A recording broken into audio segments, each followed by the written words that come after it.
irmãos? Então vamos lá. Números, capítulo 14. Eu creio que você já orou e que diante dessa palavra a sua alma já esteja aí com a boca aberta para receber aquilo que o Senhor tem para nós hoje aqui. Números 14. Na pandemia, em meio à pandemia, nós começamos a ouvir, e você certamente ouviu, e talvez até aqui mesmo, no púlpito dessa igreja, a palavra sobre arrependimento, uma chamada ao arrependimento. Irmãos, isso tudo que está acontecendo, Deus está sinalizando que nós precisamos nos arrepender. Nós precisamos. Você ouviu uma palavra dessa, não ouviu? Então, talvez você falou isso, né? Que nós precisamos nos arrepender dos nossos pecados. A pandemia não foi algo que mexeu só com o ímpio. A pandemia mexeu com todo mundo, mexeu com a igreja, angustiou a igreja muitas vezes. E a verdade que nos veio aos nossos ouvidos muitas vezes foi essa: precisamos de arrepender, precisamos nos arrepender. E às vezes nós oramos e quisemos nos arrepender. E a palavra de hoje é uma palavra que vem confrontar um pouco aquilo que seja um falso arrependimento ou um enganoso arrependimento. Algumas verdades que nós vemos nesse texto, que Deus me mostrou lá naqueles dias, que pode ser uma fantasia religiosa dizer que isso é arrependimento. Tá? E continuamos hoje, a mensagem continua, né, pastor Lúcio? A mensagem continua, o cenário brasileiro continua dizendo que nós precisamos nos arrepender como igreja, nos arrepender como nação. Mas o que pode ser fantasioso, o que pode ser enganoso nesse processo de arrependimento? O tema da mensagem de hoje é quando arrependimento e obediência nos tornam mais dignos de repreensão. Quando arrependimento e obediência, entre aspas, nos tornam mais dignos de repreensão. Números 14. O texto, propriamente, para os pontos dessa palavra, está a partir do versículo 39, mas eu vou ler a partir do versículo 26, para nós nos situarmos melhor, relembrar um pouco, eu sei que você já conhece a história. Números 14, a partir do versículo 26. Então, Yahvé falou a Moisés e a Arão, e sentenciou-lhes: até quando essa congregação má e perversa há de se queixar contra mim? Ouvi as reclamações que os filhos de Israel murmuraram contra mim. Portanto, ide e transmite a essa gente o oráculo do Eterno, o Senhor. Eis que eu vivo e por meu nome juro que vos tratarei exatamente de acordo com as vossas petições. Assim, os vossos cadáveres tombarão neste deserto. Todos vós, os recenseados, todos os listados desde a idade de 20 anos para cima, vós que tendes reclamado contra mim, nenhum de vós entrareis na terra, que com mão erguida, como ato de juramento, prometi dar-lhes para a vossa habitação, exceto Calebe, filho de Jefoné, e Josué, filho de Num. Mas, quanto aos vossos filhos, dos quais dizeis que seriam levados como presa, serão eles que farei entrar e que conhecerão a terra que desprezastes. Quanto a vós, os vossos corpos mortos cairão sobre este deserto, e vossos filhos sobreviverão como pastores, caminhando errantes com seus rebanhos. Nesta ermidão, ou neste deserto, durante 40 anos, carregando o peso da vossa infidelidade, até que vossos cadáveres se transformem em pó sobre o deserto. Observaste a terra durante 40 dias. A cada dia corresponde um ano de castigo. Por 40 anos sofrereis as consequências dos vossos pecados e experimentareis as implicações do fato de que me abandonardes. Eu, o Senhor, falei e certamente farei cumprir as determinações em relação a toda essa congregação desobediente e má, que teve a petulância de se revoltar contra minha pessoa. Portanto, encontrarão seu fim neste deserto. Aqui mesmo perecerão. Os homens enviados por Moisés em missão de reconhecimento daquela terra, retornaram e mobilizaram toda a comunidade de Israel e a murmurarem contra ele, ao espalharem um relatório amedrontador, desacreditando a posse da terra. Tais homens responsáveis por desencorajar a entrada do povo na terra morreram subitamente de praga perante Yahvé. De todos os missionários incumbidos de observar a terra, somente Josué, filho de Num, e Calebe, filho de Jefoné, permaneceram vivos.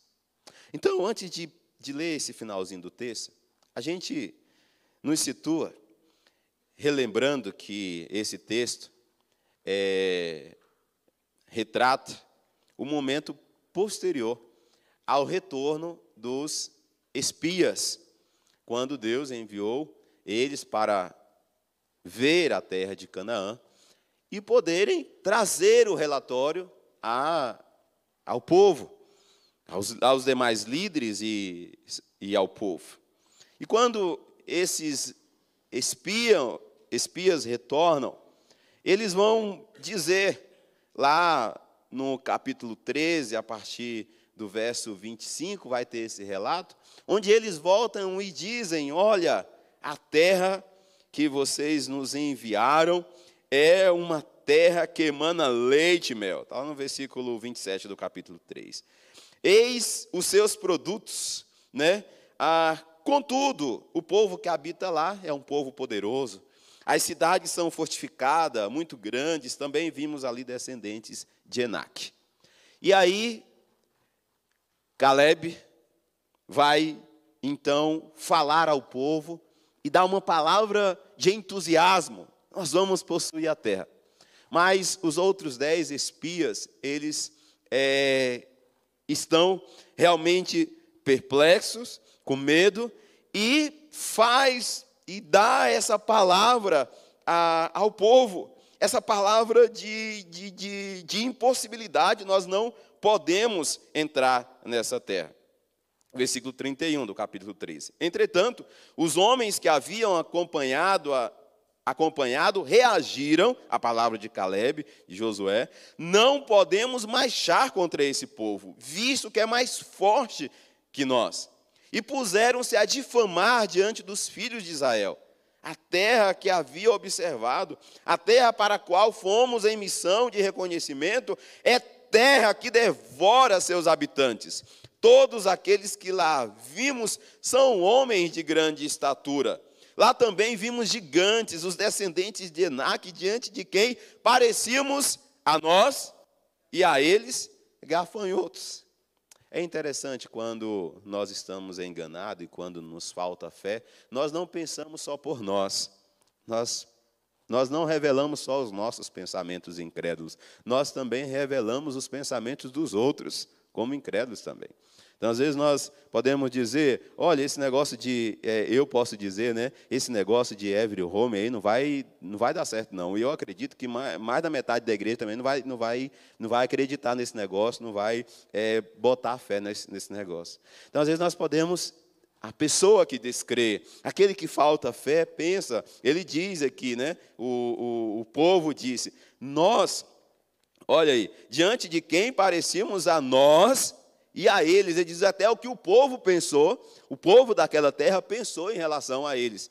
Eles não souberam disso, né? Eles não conheceram o pensamento do povo. Então, muitas vezes, nós não só revelamos a nossa incredulidade, mas queremos colocar a incredulidade no pensamento dos outros. E é isso que o povo faz, é isso que esses espias fazem, e, de fato, aquela comunidade toda recebe essa palavra de negatividade, de impossibilidade, em relação a entrar naquela terra.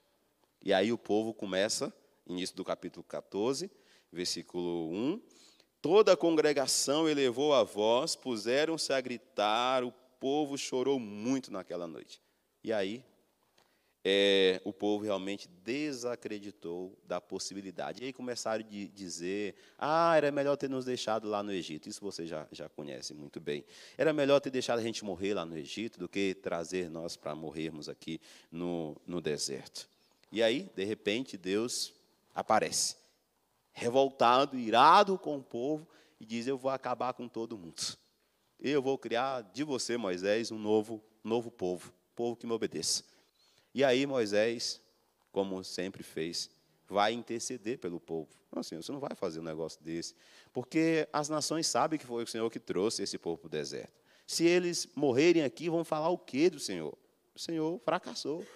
E aí Deus, então, diz, tá bom, eu vou perdoar o povo. Um versículo interessante aí, que está lá no versículo 18, fala de Moisés em relação a Deus, é que Moisés relembra uma fala, né, acerca de Deus, e diz, Yahvé é lento para a cólera e pleno de amor, tolera a falta e a transgressão, mas não deixa ninguém culpado sem a devida punição. Ele castiga a falta dos pais. Ele castiga a falta dos pais nos filhos até a 3ª e 4ª geração. Ele relembra disso. Aí logo em seguida, Deus diz, eu vou perdoar o povo. Mas todos vão voltar para o Egito. E todos vão morrer no Egito. Todos vão perecer no Egito. Cada dia em que os espias ficaram lá em Canaã, 40 dias, vai representar um ano.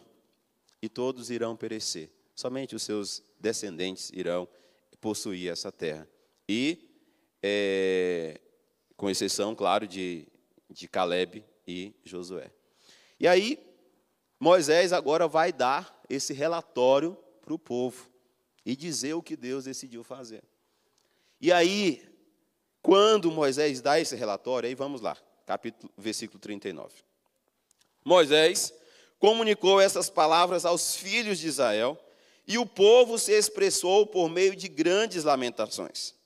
Depois, levantando-se de madrugada, subiram para o alto da região montanhosa e exclamaram, eis-nos aqui, e subimos a este lugar, a respeito do qual Yahvé disse que havíamos pecado.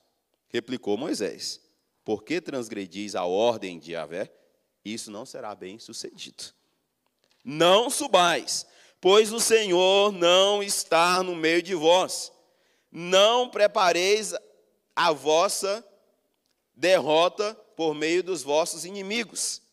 Na realidade, os amalequitas e os cananeus vos atacarão ali, e caireis à espada, porque vós vos desviastes de Yahvé, e o Eterno não mais está convosco. Apesar disso, eles subiram na sua presunção. A outra versão diz, e eles subiram desafiadoramente ao cume da montanha. Contudo, nem Moisés, nem a arca da aliança do Senhor saíram do acampamento. Então, os amalequitas e os cananeus que habitavam essa montanha desceram, derrotaram-nos e os perseguiram até Ormá, fazendo-os em pedaços. Massacre total. Então, a partir desse texto, tendo em vista todo esse contexto aí que nós vimos, quais as marcas que esse texto revela? Ou quando arrependimento e obediência nos tornam mais dignos de repreensão? A primeira vez que eu preguei essa mensagem foi um tema um pouco mais forte. né? Mas eu só avisei um pouco aqui, tendo em vista toda a graça, tudo aquilo que Cristo Jesus já fez por nós. Nós sabemos que nós somos repreendidos, né? Que Deus aperta, às vezes, a mão contra nós. Então, a primeira verdade que eu vejo aqui no texto é que nós nos tornamos mais dignos de repreensão, em meio a esse arrependimento, em meio a essa obediência, quando nossas lágrimas e tristezas expressam somente a dor das nossas perdas, e não a ofensa ao caráter santo, justo e amoroso de Deus. Essa é a primeira verdade que eu vejo aqui. Quando Moisés traz a notícia, o povo chora. Aqui, nessa versão da King James, diz que o povo expressou por meio de grandes lamentações. Eu gosto da NVI, que diz que o povo chorou amargamente. E quando a gente fala chorou amargamente, você lembra de quem? De Pedro, né? A Bíblia diz que Pedro chorou amargamente quando ele traiu o Senhor. Mas aqui, veja bem, que esse chorar amargamente não significou nada para Deus. O de Pedro significou. Pedro foi restaurado. Mas esse povo não foi. A verdade é que esse povo está chorando amargamente por causa das suas próprias perdas. Nós perdemos a grande oportunidade. Nós ofendemos. Eles expressam com essa tristeza a sua grande perda. Eles não se entristecem por terem ofendido a Deus. Eles não lamentam por terem ofendido o caráter de Deus. Não há nenhuma menção disso. Não há um jejum para lamentar por terem ofendido a glória de Deus. Mas, assim, um choro. Porque perdemos. Porque vamos voltar e viver no deserto novamente. Então, chorar quando nós perdemos é muito fácil. Chorar quando você tem um candidato que você acredita que é o melhor para a nação e de repente parece que tudo estava bem planejado, de repente você viu que não aconteceu como você imaginava e agora você chorar, como eu já vi muitos cristãos chorando e até mesmo os pastores gravando vídeos chorando e lamentando por isso, não é uma coisa muito difícil de fazer. Agora chorar pelos pecados que a nação tem cometido, é muito diferente. Chorar pelos pecados que a nação tem cometido em ofensa à glória de Deus, ao nome de Deus, é muito diferente. Chorar sentindo o pecado da nação e chorar sentindo o sangue de pessoas inocentes que foram derramados sobre essa terra, o sangue de pessoas inocentes que foram escravizadas, o sangue de mulheres inocentes que foram mortas, o sangue da injustiça, a imoralidade que se propaga sobre a nação, é um desafio muito diferente, é algo muito diferente. Então, esse povo chora pelas suas perdas, mas não chora por ter ofendido a glória de Deus. Então, se nós choramos, mas não choramos por ter ofendido a Deus, isso não significa nada. Porque todo mundo chora desde criança diante das perdas. Aprendeu isso. Desde criança a gente aprendeu a chorar quando a gente perde, não é? A segunda verdade que temos aqui, que quando o nosso arrependimento e obediência nos tornam mais dignos de repreensão, é quando insistimos em nos salvar debaixo do manto da infidelidade. É o que Moisés vai dizer lá o texto vai dizer lá nos versículos, no versículo 40 e na fala de Moisés, em resposta ao que eles disseram que vão fazer. Nós vamos lá, nós vamos tomar a terra, nós decidimos. E aí Moisés diz para eles, verso 41, porque vocês transgrediram a ordem de Javé, isso não será bem sucedido. Porque vocês estão debaixo do manto da infidelidade, não vai dar certo. Então, muitas vezes, a igreja de Jesus diz que se arrependeu, muitas vezes você diz que se arrependeu, mas você continua sendo infiel. É a voz de Deus. A igreja está se mobilizando, chamando, o pastor está aqui, chamando, vamos orar, irmão, vamos nos unir em oração. E como que é o culto da quarta-feira?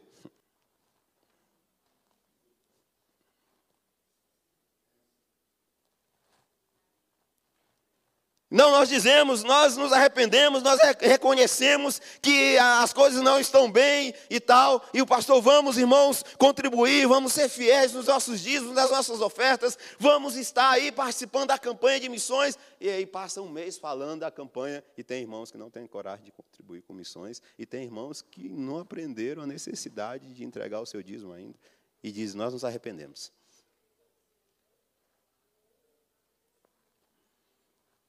Você diz que se arrependeu, mas você não lia a palavra, você não meditava na palavra, e você continua não meditando na palavra, não estudando a palavra. Você diz que se arrependeu, mas você não sabe o que é um jejum de 24 horas ainda.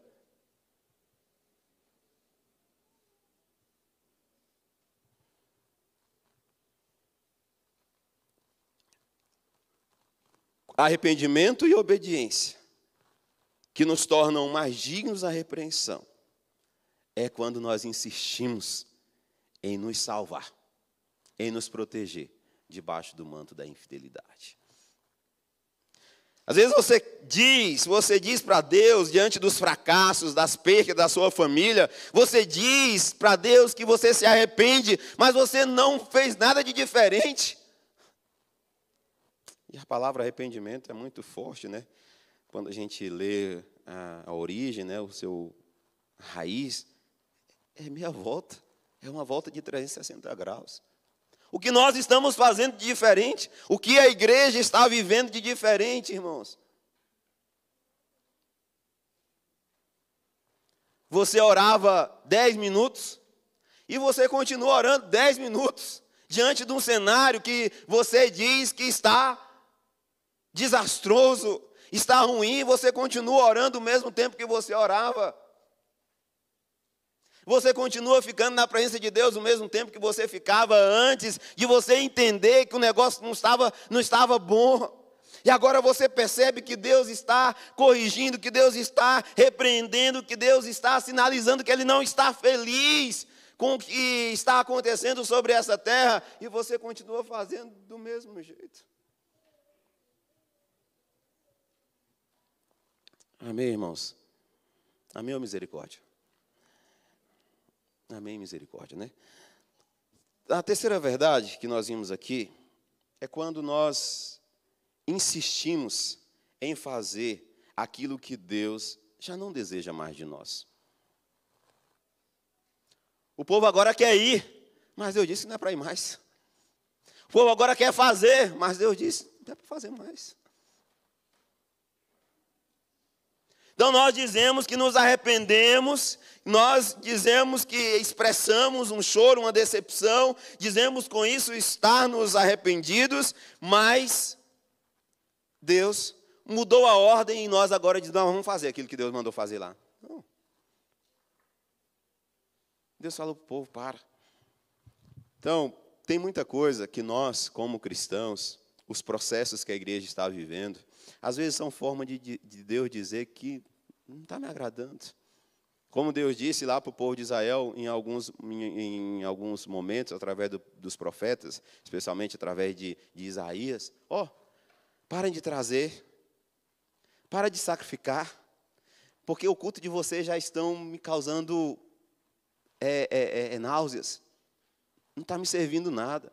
E às vezes nós queremos continuar com o nosso programa, a igreja quer continuar com o seu culto normal, como se nós nos arrependemos, mas vamos continuar fazendo do jeito que a gente estava fazendo.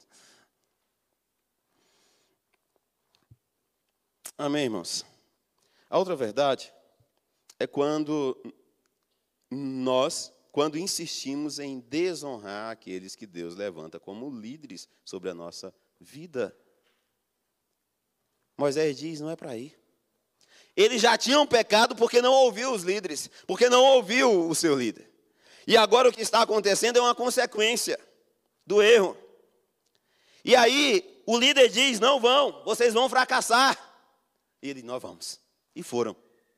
E novamente. E de fato fracassaram.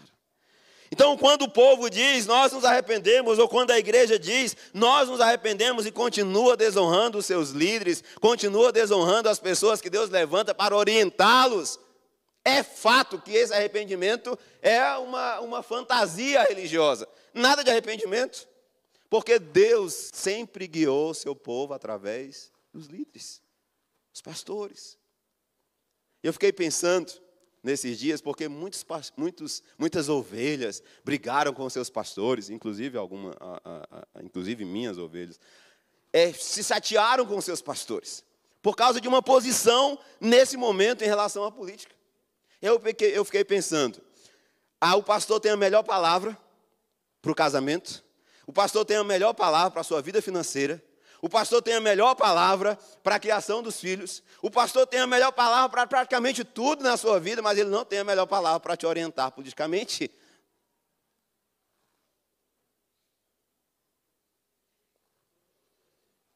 Veja bem, Hebreus 13, 17. É muito forte a gente perceber essa temática em toda a Bíblia. Porque a Escritura, ela destaca isso muito forte. A desobediência aos líderes como uma forma escancarada de dizer que nós não estamos comprometidos com Deus. Todas as vezes que o povo viveu essa experiência de descrédito, de desonra aos seus líderes, esse povo entrou debaixo de um momento de repreensão de Deus.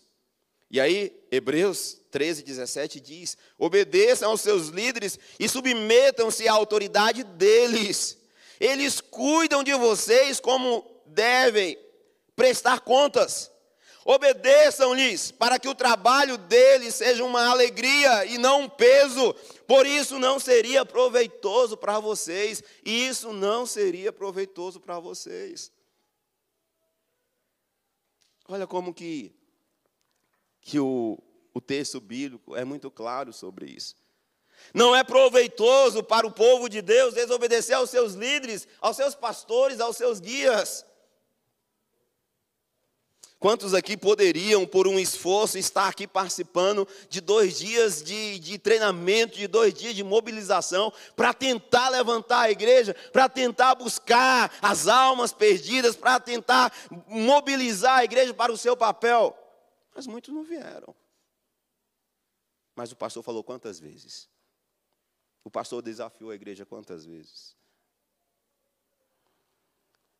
Então, é engano nosso dizer que nos arrependemos quando insistimos em desonrar os líderes, em desacreditar da palavra dos nossos líderes.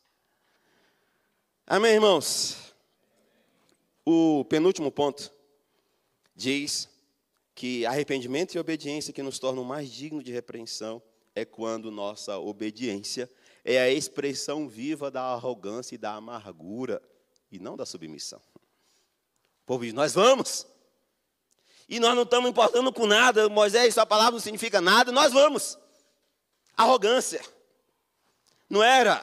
O que se espera de alguém que se diz arrependido é uma submissão, é uma humildade. Nós vamos.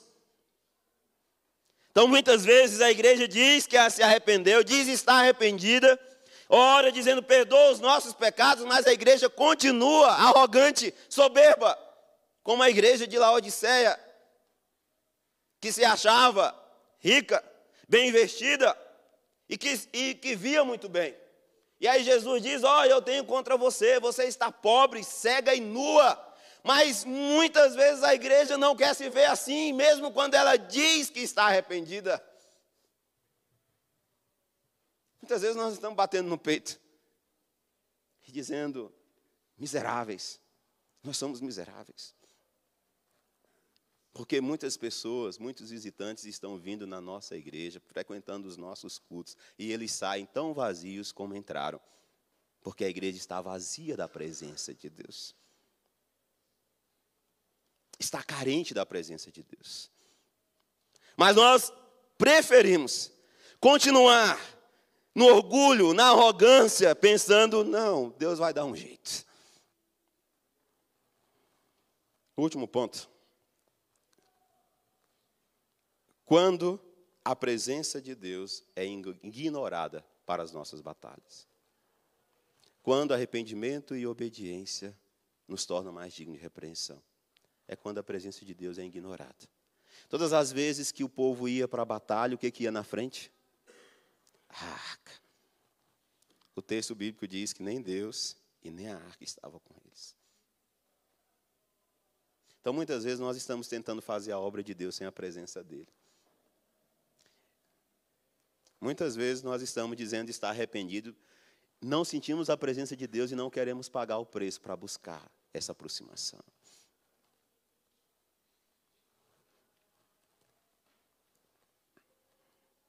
A igreja, às vezes, quer fazer evangelismo, quer fazer impacto evangelístico, mas a igreja não quer pagar o preço da oração.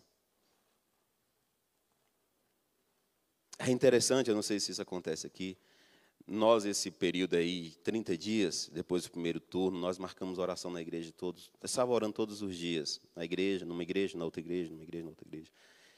E aí, nos dias de culto, os primeiros momentos, nós colocávamos a igreja para orar. Eu ajoelhava. E, às vezes, eu levantava a cabeça. Aqueles que tinham começado a orar, já tinham parado de orar, estavam lá conversando, não estavam. Às vezes, nós não estamos, nós não aprendemos, parece, a orar. 10 minutinhos, o povo já levanta, já perdeu os sentidos. Porque nos falta a presença. Dizemos que temos o Espírito, mas esse Espírito parece que não está conseguindo agir muito em nós. Amém, irmãos? Esse é um tempo que Deus está nos chamando para o arrependimento. E Ele continua nos chamando. E temos dito, perdoa-nos, Senhor. Mas na prática, será que nossas orações e ações não estão nos tornando mais dignos de sermos repreendidos? Vamos orar? Fique de pé em nome de Jesus.